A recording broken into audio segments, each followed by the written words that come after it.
is painful for me to hear young women saying I'm not a feminist, because I think that their definition somehow is quite different than mine, and I'm not really sure what it is, what they think they're doing that is not being a feminist. You're listening to The Other 50%, A Herstory of Hollywood. I'm Julie Harris Walker.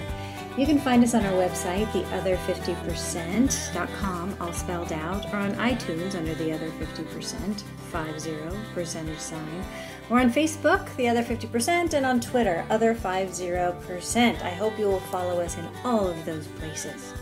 Now today, I got to sit down and speak with Liz Sayre. She's the Executive Vice President of Physical Production at Fox Searchlight Pictures.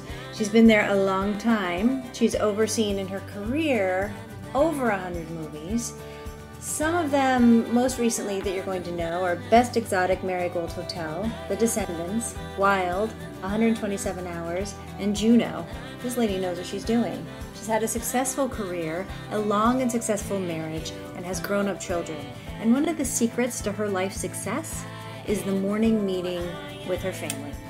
Here, have a listen. What is your job now?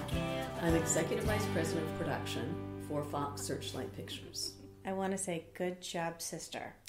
You're the first one I've talked to who has made it to EVP. That's where we're trying to get to. I've been there a long time. Good job, good job. Okay, so then take us back to the beginning. How did you start in this business? My first job out of college, I was a completely starstruck person. I wanted to work in the movie business.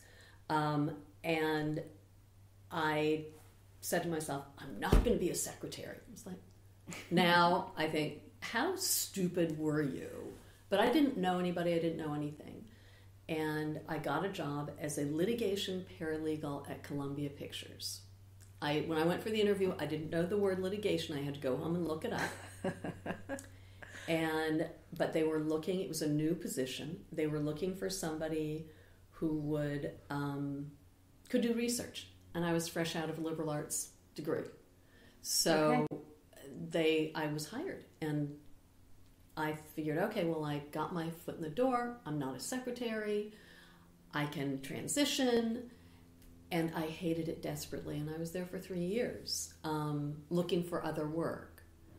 And finally got my way out, found my way out. Now, was that a spot where you could kind of get an overview of the industry and what was happening, or was it too specific? It was a little too specific because it was litigation primarily in the distribution wing. Oh. And I learned very quickly, and this was a really long time ago. And distribution, there were very, very few women. There was one woman who worked in distribution. She wasn't in LA, but who later became the head of distribution for Searchlight.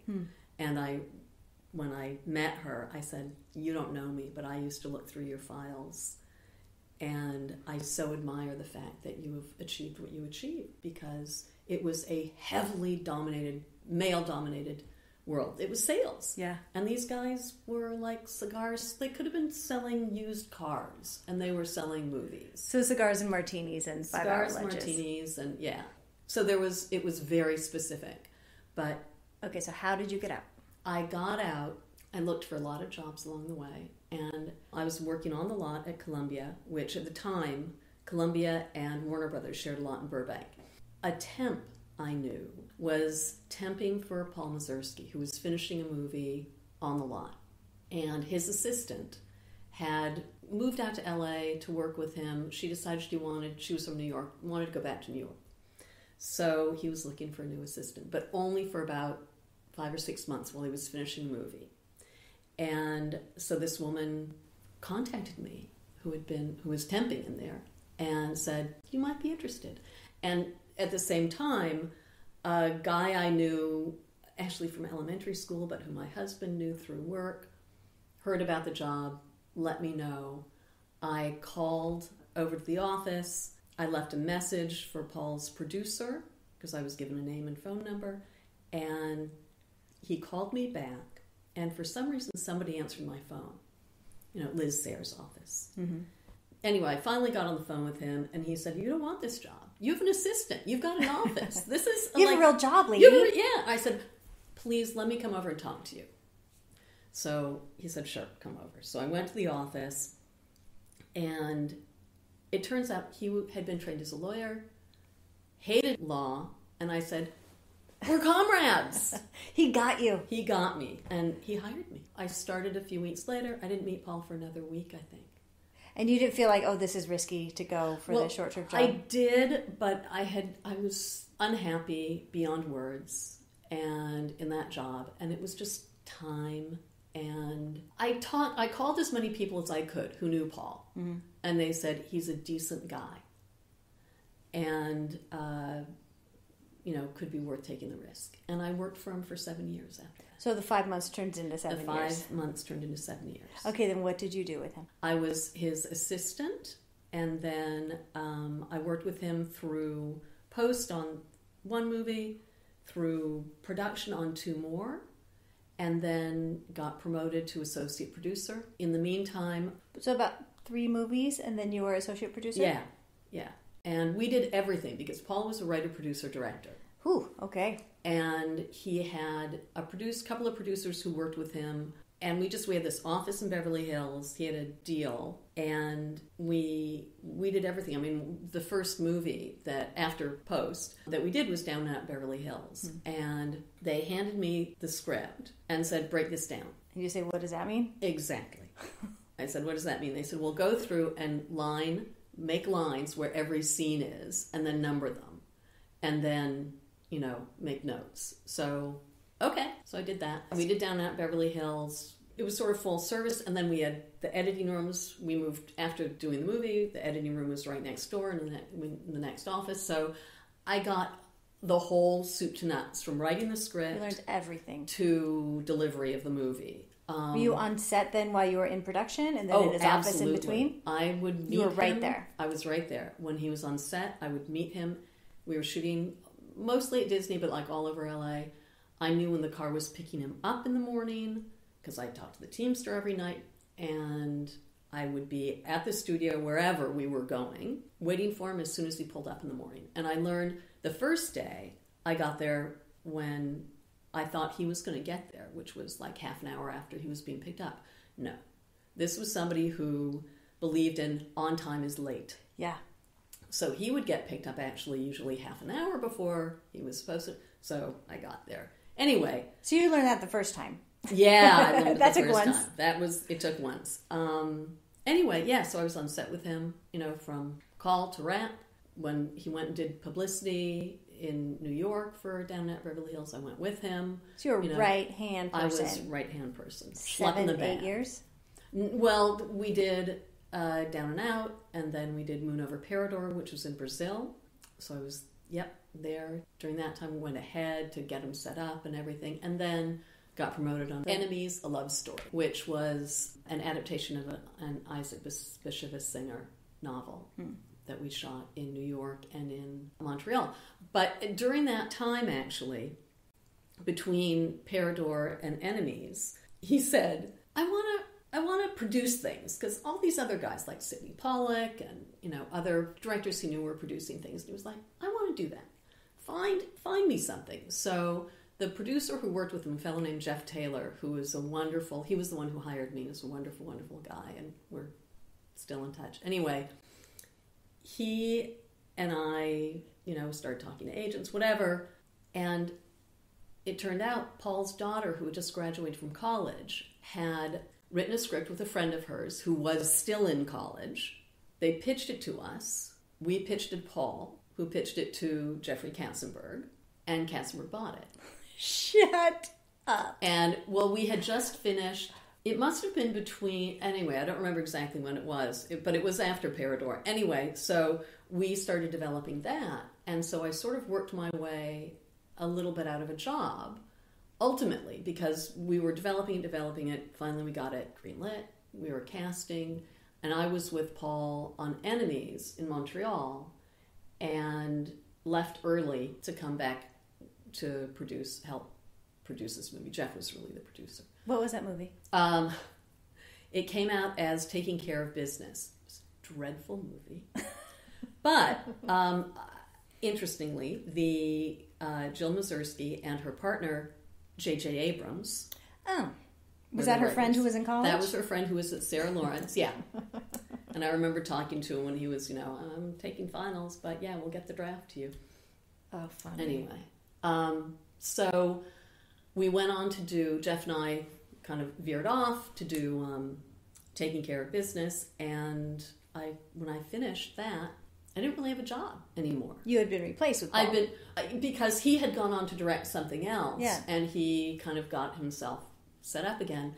And so when we finished, it was at Disney. They offered me a job as a production executive.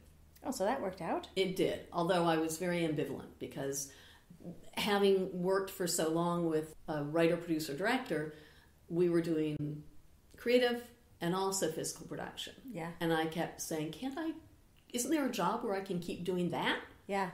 And there really wasn't. No, it was like you're either physical production or you're creative. And never the two shall meet. And never the two shall meet, exactly. So you went to having a much smaller box in a much bigger place. How was that? It was a great education. It was really good. And it was interesting because at the time at Disney, Marty Katz, who was the head of physical production at the time, had a sea of production executives. He had a different system. When Katzberg and Eisner came over and took over Disney, Marty, I don't know when he joined them, but he followed them, and he set up this system wherein he had like 10 or 12 production executives, and you were embedded on a show. You only did one movie at a time. Really? And you were with them the whole way. Were you producing it, or were you the studio representative? You were the studio representative. There was a line producer, there was a UPM. Oh, that's interesting. But you were with them. You were on set every day. And that was your job, was sort of as the studio rep present every day. How was that politically on the set? Well, it's interesting because one of our UPM, it worked out fine for me, but the UPM was Whitney Green, who was a terrific UPM producer and studio executive ultimately. Anyway, Whitney and I, when we met, I remember sitting in her office, and I think she said something to the effect of, "Why do I need you here?" And I said, I'm here to help. I'm here to help you interpret all the stuff that the studio is going to ask for. Yeah, the Disney machine. The Disney machine, exactly. So, and we became great friends and still hang out together. Now, at the time, you were production executive at Disney. How many women were doing that job? There were at least two others. There were Lynn Whitney, who left the business, became a psychologist, and Patty Burke. She was Patty Carr, now Patty Burke, who I've lost track of her. She stayed at Disney, and then she transitioned from the feature side to Imagineering. And I haven't been in touch with her for several years, so I don't know. But Patty and Lynn are the two who I remember who were there. It's a long time ago. How long did you stay there? I was there for 2 years and worked on 2 movies in 2 years. Which movies? Honey, I Blew Up the Kid.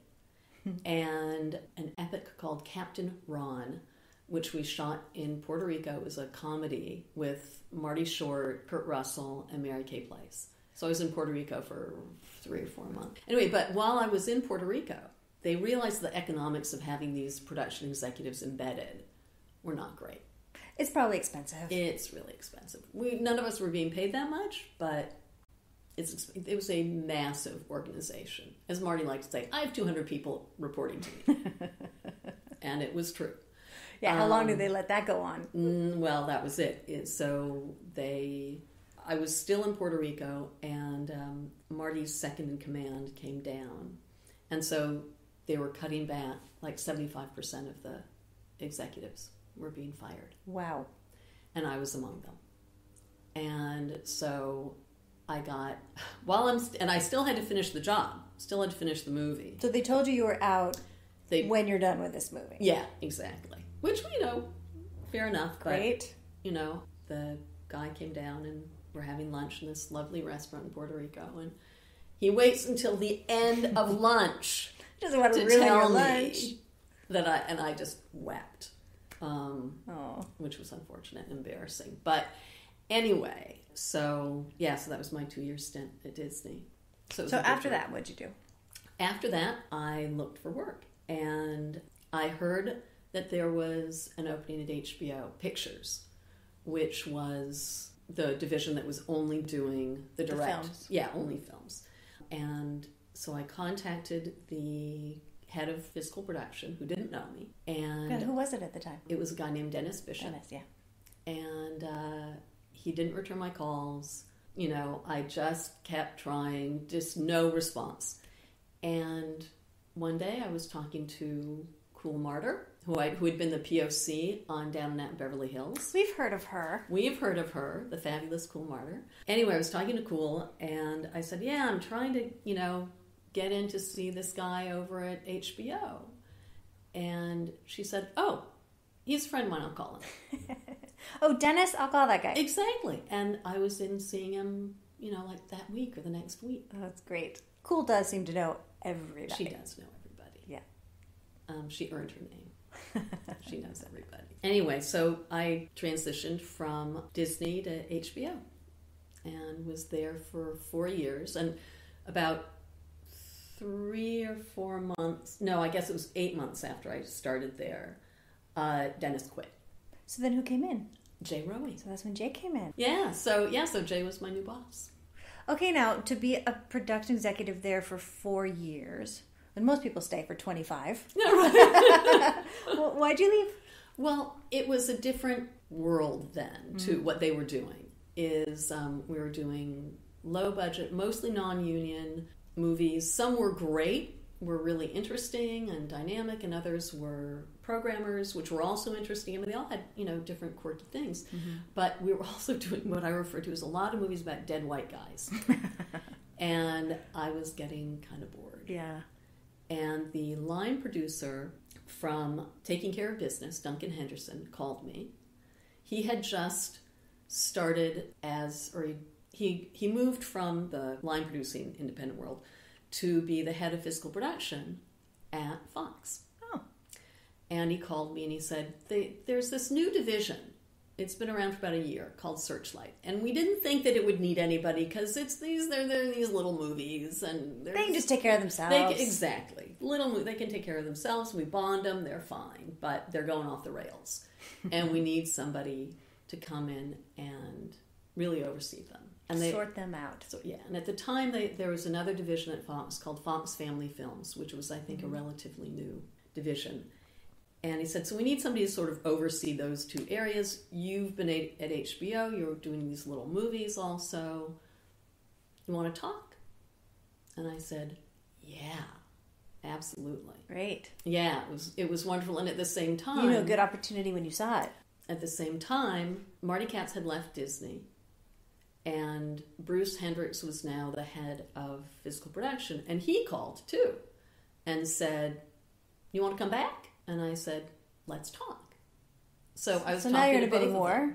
them. Well, it wasn't quite a bidding war, but I was talking to both of them and found out I was pregnant in the middle of these negotiations with both of them. I think I called my lawyer first and said, okay, what do you think? Now we're in and a it was pickle. a woman. And she said, be honest, tell them.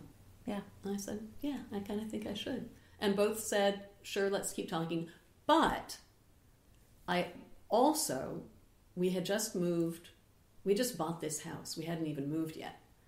And in Santa Monica. And I turned to my husband and said, okay, we're going to have a kid. At the time I thought it was a kid. And I could either drive to Burbank every day or I could drive to Century City every day. Duh. Yeah. That wasn't hard. Yeah. So I called Bruce and said, thank you very much. Although at Disney you'd have the silver pass. Well, exactly. I did think about that. But the drive just shut it down not be immediately. worth it. Would not. Because I had made that drive before when we lived in Westchester, and I would drive from Westchester out to Burbank. Oh, God. And that was, a gazillion years ago when traffic was bad, but not like it is now. So yeah, so people who don't live in LA don't realize it takes, an hour to go 4 miles in the morning. So anything you can do to mitigate your commute. Exactly. So were you married this whole time that Yes. you were working? What does your husband do? He's a recovering screenwriter. Recovering screenwriter. He was a screenwriter for a long time. Wrote a lot of screenplays, and said, this is really tedious, and this is really not happening. So... Did his films get made? Yeah. Yeah, he's had several films, made a lot purchased, but, not everything gets made. Yeah. He had a partner for a long time. The partnership disintegrated, and he had been working on a novel. And we talked about it. He said, okay, well, I really want to try to do this, finish this book, and do it full time. Yeah. And if it doesn't work, if I don't sell it, I'm going to get a job. Fair enough. And I said, okay, let's take that risk. Is this when you were having babies or before? This was, yeah. Oh, yeah, absolutely. Because his first book was published in 2008, of course, when Obama was elected. It sold in 2007, right before the market crashed, and they gave him a lot of money for it. So, it was a well good done. Thing. Yes. So anyway, because our kids were born in 97. So it was, so I said, great. And he sold his first book pretty quickly for a lot of money and said goodbye to Hollywood. Wow. And I dubbed him the recovering screenwriter. It's his own little 12-step program. That's great. Yeah. So did he stay home then and write and take care of the kids? Well, we had a nanny until they were in middle school. But he was here, and that allowed me to do my job. Yeah. And allowed me kind to... of perfect. It was incredible. I couldn't have done what I've done. I mean, he's an incredible partner. And so it allowed me to travel, when I needed to travel for work and do what I needed to do professionally. And he was doing what he needed to do professionally because that's what he loves and wanted to do. And in fact, he's in his office outside right now trying to finish his new book. Now, how many books has he published? He's published 2 books. What's his name? I'm sorry. His name's David Fuller. His first book was called Sweet Smoke, which is a brilliant historical novel. And his second was called Sundance, which is another brilliant historical novel that was published in 2014? Yeah, I think 2014. I've sort of lost track of time. Sorry. Get old. Is there ever any thought then of adapting the novels into screenplays? Sure. If somebody wants to buy them. Yeah. He would be happy to. And especially given WGA rules that usually the first, most often the first writer gets the credit. So, sure. Yeah, fantastic. Okay, so that worked out great. Okay, so then you went to Fox. Yes, so then I went to Fox. And I was not showing yet, pregnant, not showing, and... Feeling awful? No, I actually had an amazing pregnancy. With twins? With twins. Weren't even sick? I had like a little, for like a nanosecond, but I had the most brilliant pregnancy. All right, you don't have to brag about it. No, now. I know. It's just like, oh my God, I can't believe that, It's that amazing. Anyway, so yeah, I started at Fox, and I mean, it was a little uncomfortable because Duncan hired me, but he didn't introduce me to any of the Searchlight people. I didn't meet any of them until I was employed. So here they're given this woman who's knocked up, but they didn't know that for several months. And anyway, here I am in November next month. It'll be 20 years, so it worked out. It did work out. Now, how many people are in your department? The physical production? Yeah. 2. Me and my coordinator. Has it just been 2 people Forever. for 20 years? How many films are you doing every year? It varies, but we've done, this year we've finished 3 already. We have 2 in production. There was 1 year in which we did not have a start. We had a lot of false starts, but no starts. But so on average, because I actually keep lists, and there are 86 films on the list over 20 years. So, 4, basically, if you average them out over a period of time. What are some of the titles? Most recently, but the 2 Best Exotic Marigold Hotel movies. Let's see. 1 Hour Photo in America, Antoine Fisher, Sideways, I Heart Huckabees, which has its own sub-story, Juno, Darjeeling Limited, Notorious, 500 Days of Summer, Black Swan, there's another story. 127 Hours, The Descendants, Enough Said. It's funny, I have the working titles on here, and so it's, I have to like, oh no, that wasn't Untitled So-and-So Project. Project. Exactly. Wild. Absolutely fabulous. We were sort of involved in. And then we've got a bunch that are, sitting in the waiting zone right now for, that have release dates but haven't come out yet. Mm-hmm. So anyway, those are some that you might actually have heard of. Yeah, great. Now, in your job as overseeing the physical production, you hire a lot of people. Yeah. Mostly producers, line producers. Accountants? And then, yeah, accountants, absolutely. Line producers, accountants, production supervisors, VPMs, work with the filmmakers on their below-the-line department heads, the DP, production designer, costume designer. My colleague in post-production handles all of the editors. All the editors. And whatnot. Yeah. Do you have any influence over directors? No. Okay. Except to the extent that on occasion I'll get a call from, the creatives saying, one call I remember in particular, we had done a movie with a director who was the most charming man on the planet. Having dinner with him was a joy. Never want to make a movie with him again. Really? Why? He was water in a sieve. He would be undecisive and slow, and it was a really difficult film. And I got a call, this is several years ago, from the creative chief at Searchlight saying, so will you remind me again about our work with this director? And I said, yeah, here's some of the highlights. And she said, okay, thanks. Oh, yeah. Never mind. Do you notice any difference if you're hiring men versus women in a line producer position, how they negotiate? Is there any difference there? No. Well, I'm often working with their agents. Oh. So I can think of one or two line producers with whom I've negotiated directly. Mm-hmm. And most often it's the agent. Okay. And what is the demographic of the people you hire? Is it pretty even, or do you see more of one or the other? It's pretty even. I work with a lot of women, or I've worked with a lot of women.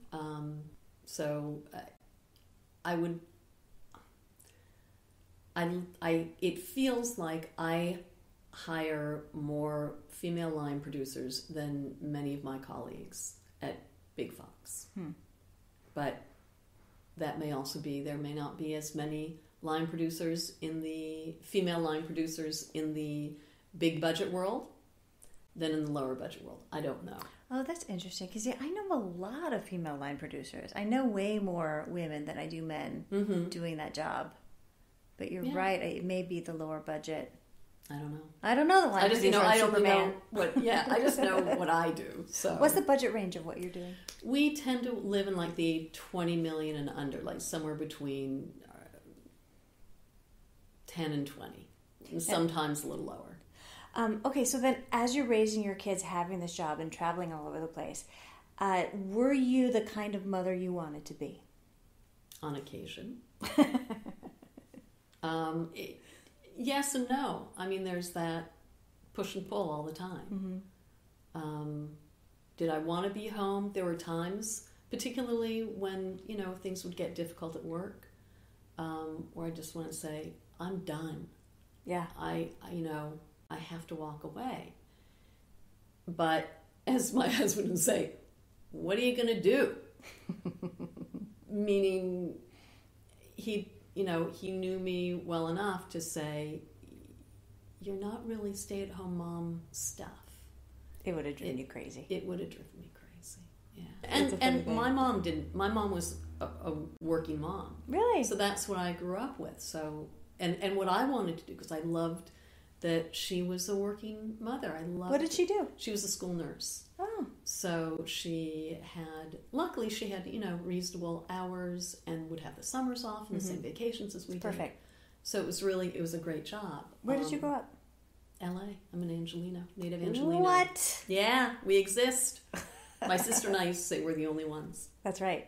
Well, now we're raising houses full of them. Exactly. Oh, that's so funny. So you always knew you wanted to be in this business? Yeah. Can you imagine doing anything else? It's easy to say not really, because I've been doing this so long, and I really like it. I'm really happy with what I do. So when I thought about it, when my husband would say to me, what else would you do? So, you hate what you're doing right now. What else do you want to do? You had a bad day. About it. Yeah, let's think about it. Let's think about, like kind of what would be something good for you. And I could never really come up with an answer. Yeah. What's the favorite thing about your job? The people I work with. Yeah. I think that's, and the variety. That I'm, as you said, I'm not making widgets. I'm not doing the same thing every day. There's certain similarities with each project. There are certain areas that piss me off with each project and that are a battle. But I know that, okay, we'll get through it. And the people who I work with at Searchlight, at Big Fox for the most part, are wonderful and really collaborative and helpful. I love how you call it Big Fox. Yeah, well, there's Searchlight and Big Fox, which is 20th Century Fox, Fox 2000, and whatever other. Fox the Behemoth. Yeah. Company. Since your husband was here writing and taking care of the kids, and there was a nanny, how did you negotiate your division of labor at home? He made the really stupid mistake of, when I was going back to work after maternity leave, said, do you want me to do the grocery shopping? And before the words were even out of his mouth, I said yes. So he became the grocery shopper. We sort of split dinner. We both got up with the kids. Our ritual for almost as long as we've been married, before we had kids and with kids and now without kids at home, we get up in the morning together. When the kids were little and stuff, we'd get them together, up, fed, taken care of. That's all hands on deck. It's all hands on deck, exactly. And we would go for a walk together with the kids in the stroller. Our neighbors have watched my kids grow up. And then when they went to school, we'd walk them to school every day, and then we'd take a walk together. Anyway, so very much... That's so nice. And we still do it. We get up every morning and we walk together, because it's the only time you're fresh, where we can actually talk to each other. At the end of the day, I'm a basket case. He's a basket case. When the kids were home, we were paying attention to them. So anyway, so the division of labor. So and in terms of cleaning the house, we clean up. We have a housekeeper who comes once a week. And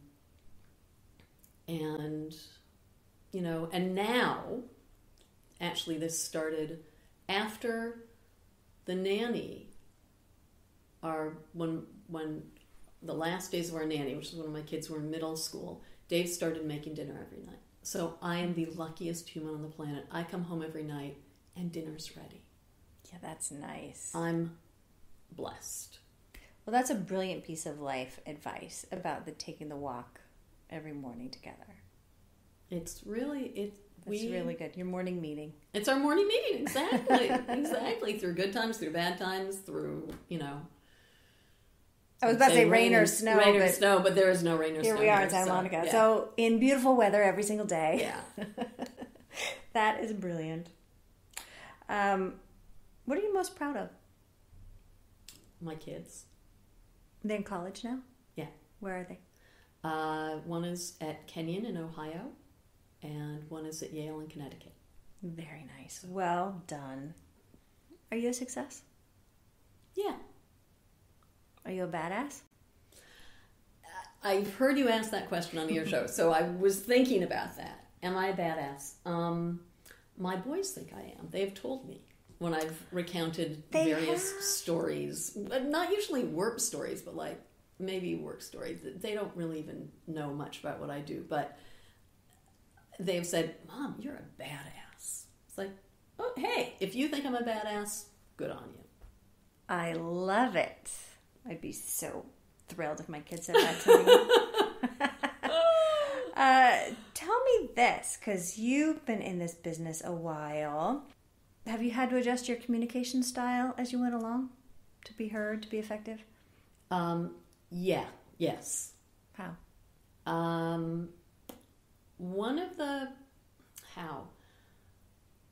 I can only give an example, really, which is when I was at HBO, one of the first meetings, production meeting that I had,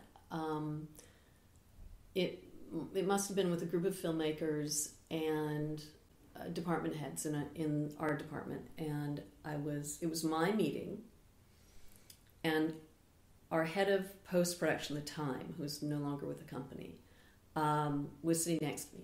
And I started the meeting, and we were talking, and it started going off the rails. Like, people were, going off point, and it just was getting out of control. And he turned to me and said, "You have to take control of this meeting." And it sort of jolted me, like, oh, yeah, I guess you're right. I do. This is my meeting. Yeah. I have to take control of this. Did you? Yeah. What'd you do? I don't remember exactly, other than, what I do now when that starts is, guys, let's get back on topic, or we were talking about this, and, try to be very specific about whatever the issues are, whether it's a negotiation with somebody or even just, a meeting within our department. I often will, become sort of the border collie. Well, that's what I tell people, and they say, "Well, what's your job?" Well, I'm a human border collie, because I've never heard it described like that before. Well, my job is to keep everybody in the pen, the filmmakers and the studio. We're making the same movie. We're in the pen together. So you heard the people. I heard the people. I'm like nipping at their heels a little bit, keeping them. But so I had to learn how to do that, and I think it was just experience. And as I said, having my colleagues say to me, "You got to wrangle this," and having to sort of figure out how to do that on the fly. Mm-hmm. The thing that strikes me about that story is that was a man who did that? Yes, it was a man who did it. How generous to say, handle this meeting, rather than jumping in and handling that meeting for you. Exactly. In fact, I was on a conference call last week after the first presidential debate, and it was 2 agents, a producer, myself, and we were trying to stay on point, and one of the agents kept interrupting, and finally I said, "Hey, I don't want to be Hillary here. You need to stop interrupting me." And he got it, and he stopped interrupting me. Well done. So that's my assistant was on the phone, and he said, "That was the best line of the week." You win the week. Over the course of your career, how have you seen things change for women in the business? Let's see. There are a lot more women. Mm-hmm.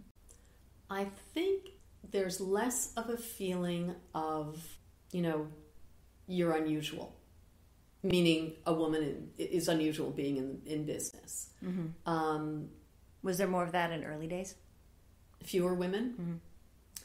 Yeah, in my recollection, there were fewer women. There were women who were, and this still is the same in terms of production, that there are specific jobs that seem more, that you find women in more frequently in terms of a production, like a production office, the POC, mm-hmm. Accounting, and then costume design, makeup, hair, wardrobe. Makeup, hair, wardrobe. But there are, but I've worked with women and men in all of those. Mm. So, very few male script supervisors. That's interesting. Even now. Why do you think that is? Not sure. Maybe because they were called script girls for so long. That could be it. They just didn't go into it. Script girls. Yeah, I can see how that would dissuade. Yeah. But yeah, I've seen some changes. I have to say, I think just that it seems a little bit more of the norm But it may also just be that I'm older and have been, and I'm not as mindful, or I'm not looking at how many women are coming up. You know, You're not wound up about it like I am. No, it's good to be wound up about it. It's important to be wound up about it. And it's important.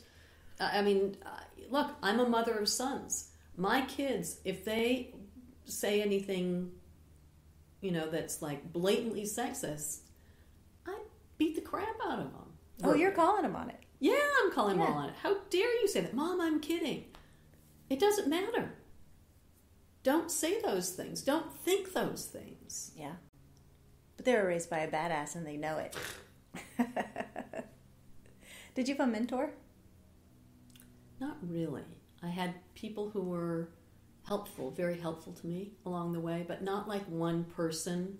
Because I think of a mentor as somebody who's sort of like a big brother or sister who sort of is with you for a long, long time. But not really.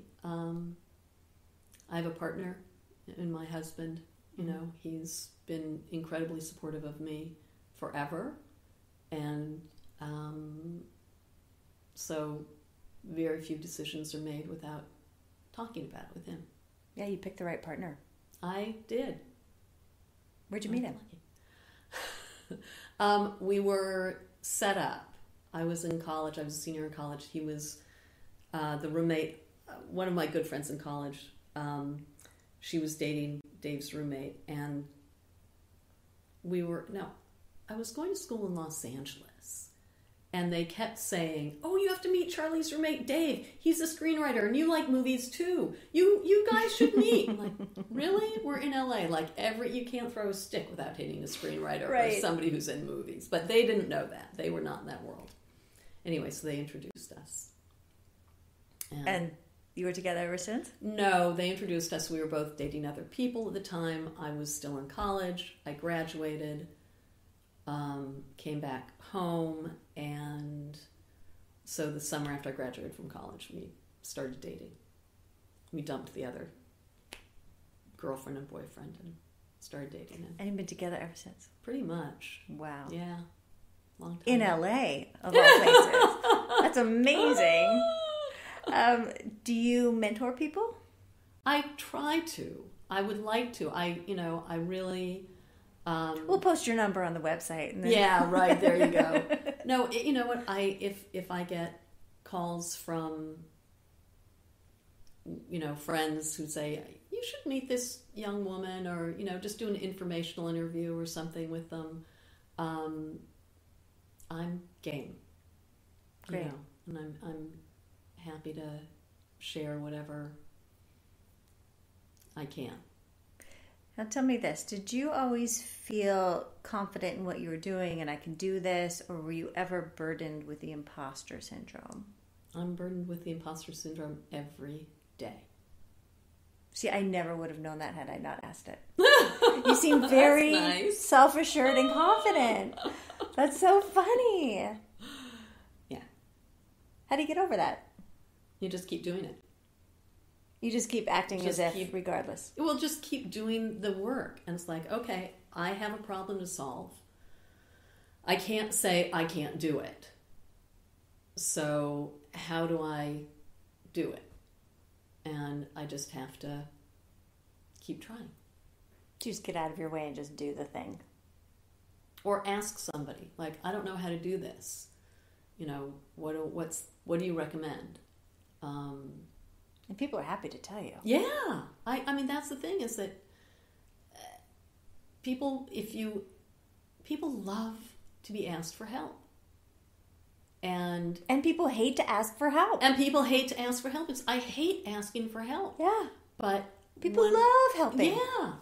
Yeah. It's the funniest thing. If we could just get those two things together, everything would be so much easier. I know. That's funny. Why do you think people don't ask? Why is it so hard?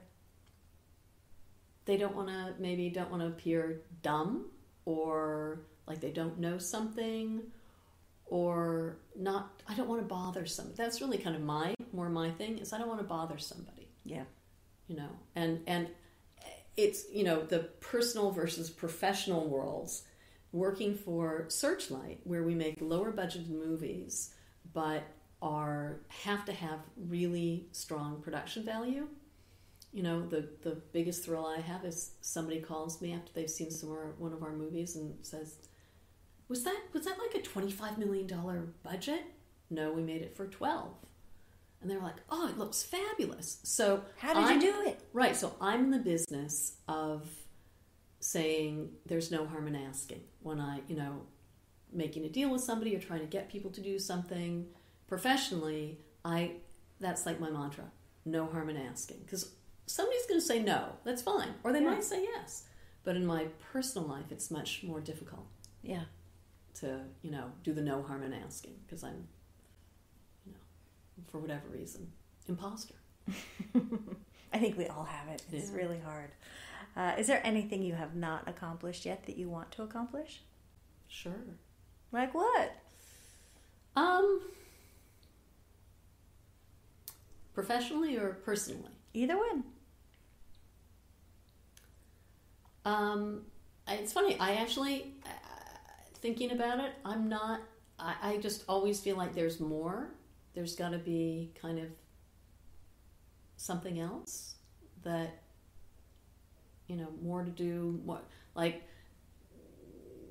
been at a company for 20 years doing pretty much the same thing. It's like, well, spread your wings. Go be independent. Be a freelance person, which would not be good for me. I have 2 children in college. Or, I've had opportunities to go work at other companies and have not really pursued it. So, sometimes I think, well, gee, maybe I should have pursued that and gone to work somewhere else where maybe it isn't as comfortable. And it hasn't always been comfortable at Searchlight, and it isn't always comfortable at Searchlight. But... well, it's always still work, right? Yeah. It's always still work. So, and in terms of personally, I'd like to travel more. I get very caught up in kind of that work, so not really willing to say, I'm taking a month off and we're just going to go do this thing. Yeah, is it hard to take a vacation? Yeah. When's the last time you took one? This summer. I do take a vacation every summer because I really think it's very, very important for me to spend time with my family away from work. So how long do you go for? Somewhere between a week or 2. Usually not that long, but it's important. Yes, it's important. I think it's kind of hard to do. Yeah. Yeah. Did I ask you, what do you think the next steps are for women? No. What do you think the next steps are for women? I think to keep going. And I keep going, keep fighting, keep pushing. And, this is sort of a little veering, but I know there are a lot of younger women probably in their 20s, who say things like, I'm not a feminist. Yeah. Which kills me. They say, I want to, be an executive, or I want to be a doctor, or I want to be a lawyer, I want to have an important position professionally. I want to be a mom. I want to have a successful marriage. I want it all. But I'm not a feminist. Makes you think, what do you think it means? Exactly. I mean, to me, and probably because I'm a woman of a certain age who, when I was a young teenager, when I was in middle school, and the feminist revolution was sort of getting into full swing, I had a couple of teachers who were pretty fierce feminists and who had a big impact on me. And the fact also that, as I said before, my mom worked, and I loved that. She actually was around a whole lot more than my friends' moms who didn't have jobs, other than raising kids, which is a huge, huge job. Yeah. But they had help and stuff. And, Yeah. They just weren't around. So I really, when I think of younger women coming up, and I really believe in the ability to have a career, to have a family, to be successful on as many fronts as you can, I think it is painful for me to hear young women saying I'm not a feminist, because I think that their definition somehow is quite different than mine, and I'm not really sure what it is, what they think they're doing that is not being a feminist. And the whole concept of catty, bitchy women, I've encountered that so infrequently. Right. And I've worked with a lot of women along the way in a lot of different positions, and I've been in different positions, and for the most part, other women are collaborative and helpful, and it is insecurity, this is my opinion, insecurity that makes somebody a catty bitch. Yeah. Because I've seen women who, the very few that I can think of, were, a line that always comes to mind is someone saying, I've been doing this for 15 years. It's like, oh, shut up. Okay, you may have been doing it, but you've been doing it this way. And I'm asking you to do it that way. Yeah.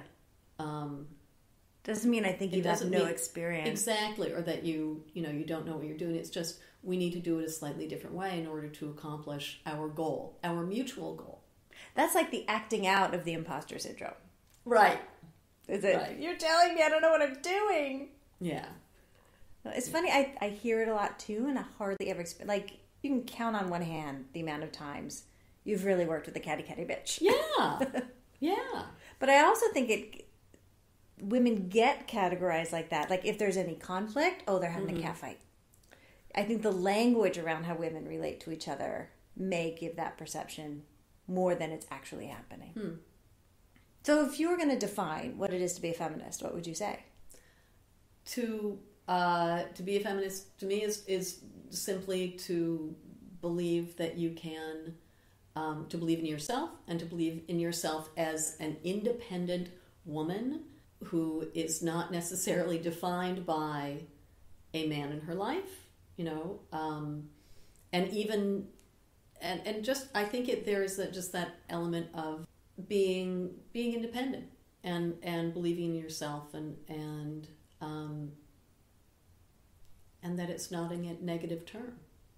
So what I didn't hear you say was hating men and emasculating men. I didn't hear that as part of your definition. Did I forget to tell you that I've castrated both my sons? And my husband? Yes, because that's that's more like as it. A feminist. Oh, yeah, that's what I was expecting. Yeah. No, and a feminist. Okay, let me actually make it super simple, which is to believe in equality between men and women. The end. That is the definition. That is it. We are very different in terms of species. We need each other. But even women and women are different. And it's like your kids. You have two girls. Mm-hmm. Night and day. I have two boys who were born on the same day, 15 minutes apart. So they have the same astrological sign and everything. Sorry. I'm not a believer. But, to be equal, that's all it is. Mm-hmm. It's just inequality. I want to be paid the same amount as my male counterparts. And you should be. And I should be. I want to be given the time and attention and listened to in the same way that my male counterparts are. And I want to give them the same, too. It doesn't seem like too much to ask. No. And we still have to ask for it or demand it. Yeah. Will we get there? I hope so. But this is the thing that worries me when I look at younger women who are saying, I'm not a feminist, but you want all these things. If you don't define, and maybe you don't have to define yourself. Maybe if you just fight for equality, but don't define yourself as a feminist, then maybe then that's okay, because we're all working toward the same thing. You just don't have to call yourself the same thing. Yeah, I have this thing about younger women saying, I'm not a feminist. It's really insulting, concerning. Maybe we need to reappropriate that word. Mm-hmm. Although Emma Watson, the young woman. Yes. Yes, the actress. Yes. The He for She campaign. Yeah.